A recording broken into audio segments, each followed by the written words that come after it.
Hi, I'm Dave Staples from Hanover, New Hampshire, and I've got two questions for you. First, I'd like to hear your thoughts on selling securities short and what your experience has been recently and over the course of your career. The second question I'd like to ask is how you go about building a position in a security you've identified. Using USG as a recent example, I believe you bought most of your shares at between $14 and $15 a share. But certainly you must have thought it was a reasonable investment at 18 or 19. Why was 14 and 15 the magic number? And now that it's dropped to around 12, do you continue to build your position? How do you decide what your ultimate position is going to be? Well, we can't talk about any specific security. So our buying techniques depend very much on the kind of security we're dealing in. Sometimes it's a security that might take many, many months to acquire, and other times you can do it very quickly, and sometimes it may pay to pay up, and other times it doesn't. And the truth is you never know exactly what the right technique is to use as you're doing it, but you just use your best judgment based on past purchases. But we can't discuss any specific one. Short selling, it's an interesting item to study because it's ruined a lot of people. It is the sort of thing that you can go broke doing.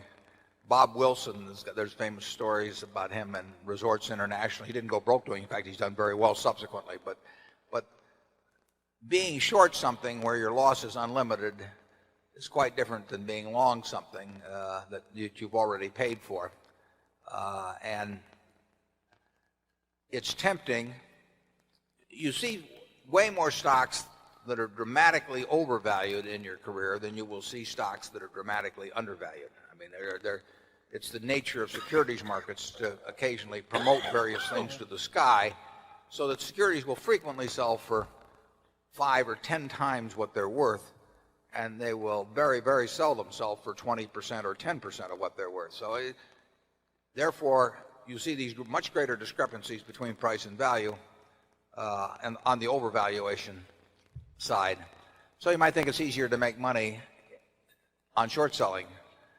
And all I can say is it hasn't been for me. I don't think it's been for Charlie. It is a very, very tough business because of the fact that you face unlimited losses and because of the fact that people that have overvalued stocks, very overvalued stocks, are frequently on some scale between promoter and crook. And that's why they get there. And once they're and they also know how to use that very valuation to bootstrap value into the business, because if you have a stock that's selling at 100 that's worth 10, obviously it's to your interest to go out and issue a whole lot of shares. And if you do that, when you get all through, the value can be 50. In fact, there's a lot of chain letter type stock promotions that are sort of based on the implicit assumption that the management will keep doing that. And if they do it once and build it to 50 by issuing a lot of shares at 100 when it's worth 10, now the value is 50, and people say, well, these guys are so good at that, let's pay 200 for it or 300, and then they can do it again and so on. It's not usually quite that clear in their minds, but that's the basic principle underlying a lot of stock promotions. And if you get caught up in one of those that is successful, you can run out of money before the promoter runs out of ideas. In the end, they almost always work. I mean, I would say that of the things that we have felt like shorting over the years, the batting average is very high in terms of eventual. They would work out very well eventually if you held them through.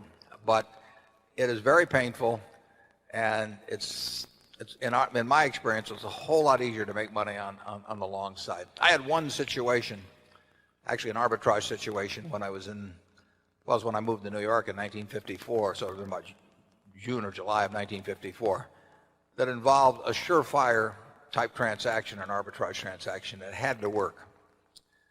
But there was a technical wrinkle in it, and I was short something.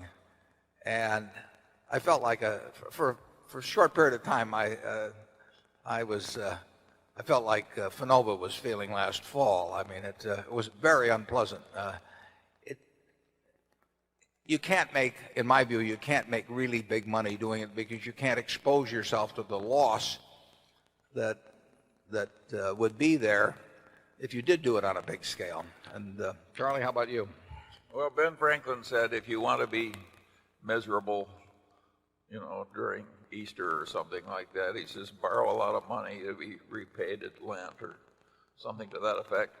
And similarly, being short something, which keeps going up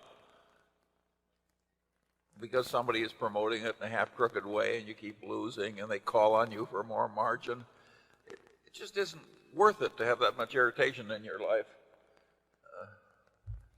It isn't that hard to make money somewhere else with less irritation. It would never work on a Berkshire scale anyway. I mean, you could never do it for the kind of money that would be necessary to do it with in order to have a real effect on Berkshire's overall value. So it's not something we think about. It's interesting, though. I mean, I've got a copy of the